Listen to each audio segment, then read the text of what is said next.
Hello, thank you for joining me in a new video. This time, I am excited to present the unboxing of the OPPO Reno13 5G. Let's dive right in. This device is part of OPPO's upper and middle range. They have been present in Mexico for several generations and have gradually been improving their offerings. However, they have also been increasing the prices. For this particular model, it has been launched in Mexico with a price tag of 14,999 pesos. In my opinion, it becomes a direct competitor to the iPhone E.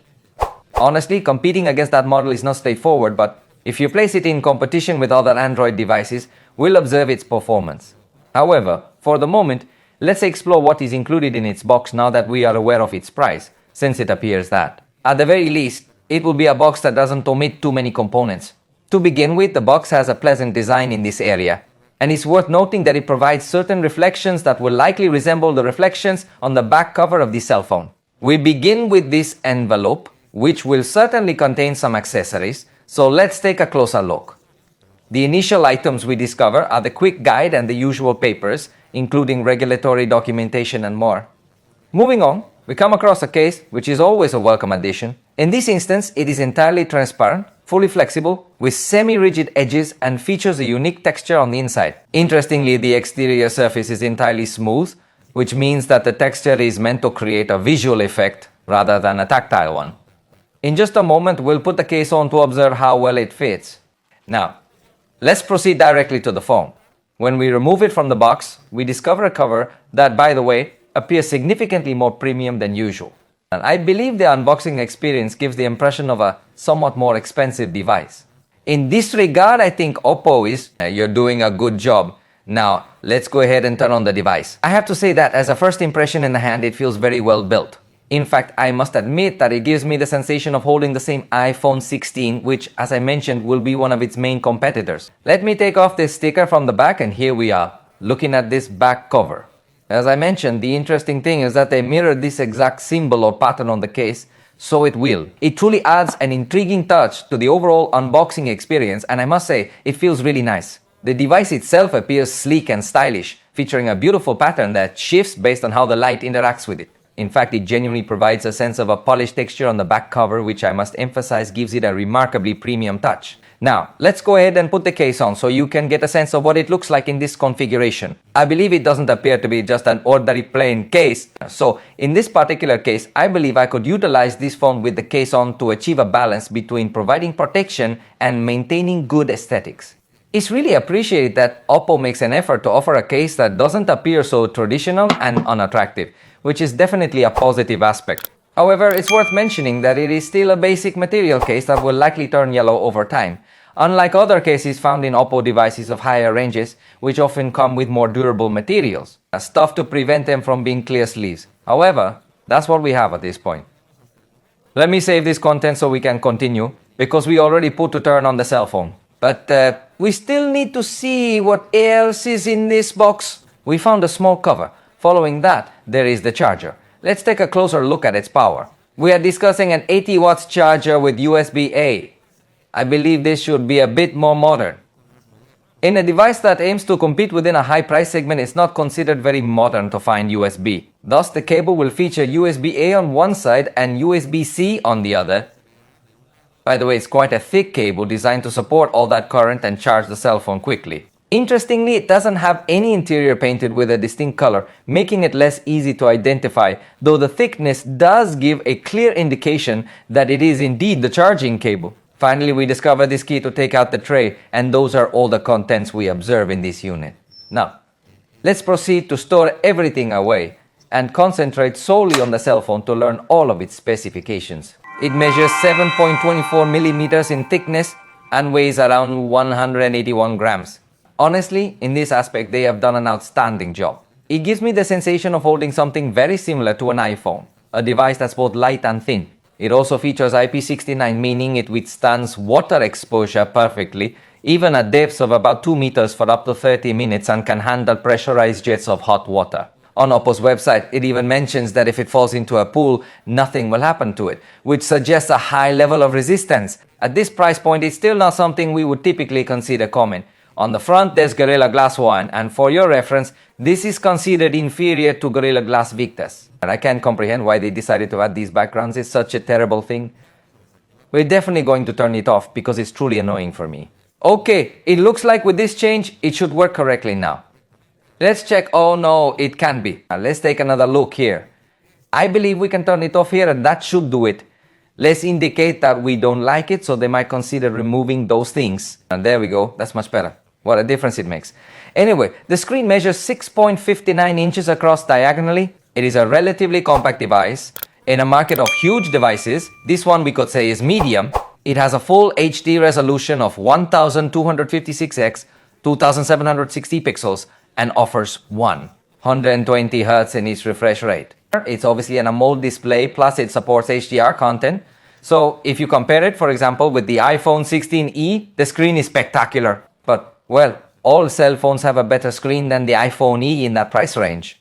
In this case, we also find stereo sound with a speaker at the bottom and another speaker in the earpiece area for calls and another small grill. Although the sound is not so spectacular in that sense, believe me, the iPhone sounds a hell of a lot better. The front camera is 50 megapixels with f2.0 aperture and autofocus. Although in the preview it is not so spectacular, the processed result balances lights and shadows perfectly well. Having autofocus really contributes to capturing excellent detail from any distance. Trust me, it's a very high quality front camera, which is definitely a plus point.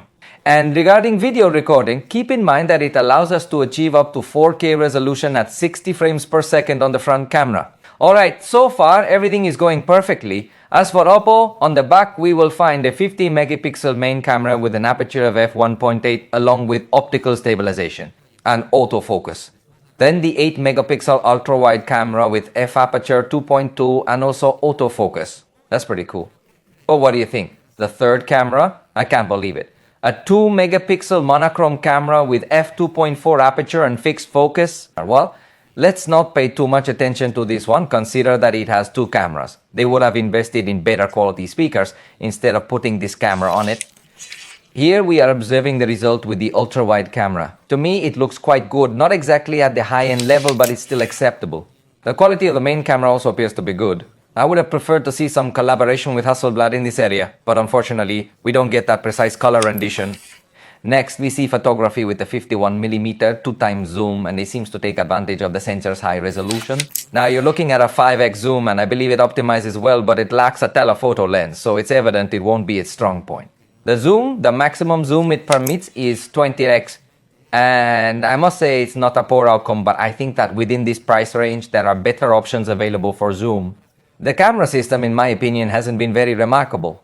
If the third camera had been a telephoto camera, it would have greatly helped us in recommending this cell phone for video recording using the rear camera. We also find 4K at 60 frames per second, but only with the main camera. The ultra-wide camera offers much simpler capabilities, which is disappointing for this price range. The battery has a capacity of 5600 mAh, which is impressive for such a thin device. We'll have to test it, but the first impression is spectacular. It also supports 80% watt charging with a charger included in the box, although it doesn't support wireless charging nor has reverse wireless charging, and in my opinion, when considering the price range, it might also end up being a bit disappointing in that regard. However, this is balanced out by the inclusion of a very fast charging feature, which we are planning to thoroughly test during our review. As you can observe, it also includes a fingerprint reader embedded inside the display. In this particular instance, we are referring to an optical fingerprint reader. Additionally, it comes equipped with ColorOS 15, which is running on Android 15. This operating system, in my view, is extremely mature and exceptionally well designed. In this review, I will delve into more features that you can utilize here. For the moment, one feature I can highlight is the ability to share with an iPhone. By installing a specific application on your iPhone, you will be able to send and receive files quickly and efficiently. However, it is important to note that it doesn't come perfectly configured out of the box. You will need to manually enable all permissions, which can be a bit of a hassle. But once you have set all the necessary permissions, you will find that interacting with an iPhone becomes much more straightforward. I want to emphasize that by installing this application on your iPhone, you will indeed be able to send and receive files with ease. Although, as I mentioned, it is not perfectly configured initially, and you will need to enable all permissions manually. But once you have done so, you will find that interacting with an iPhone is significantly easier. Let me reiterate, by installing this application on your iPhone, you will be able to send and receive files both quickly and easily. The iPhone. It comes with an impressive 512 gigabytes of storage. This is truly amazing, and yes, it's a very strong point. It's especially nice for the more technical users, as it features UFS 3.1 storage, which is also considered high-end, let's say. So it truly excels quite a bit. In addition, the RAM memory is 12 gigabytes. This capacity is already very good, but also for those more technically inclined, it uses LPDDR-X, which is also very fast. It offers virtual RAM memory as well, which personally I do not highly recommend using much, but well, there is the option available if needed. When it comes to storage and RAM, it performs remarkably well, actually exceeding expectations. The processor is a MediaTek Dimensity 8350, which is currently exclusive to this cell phone.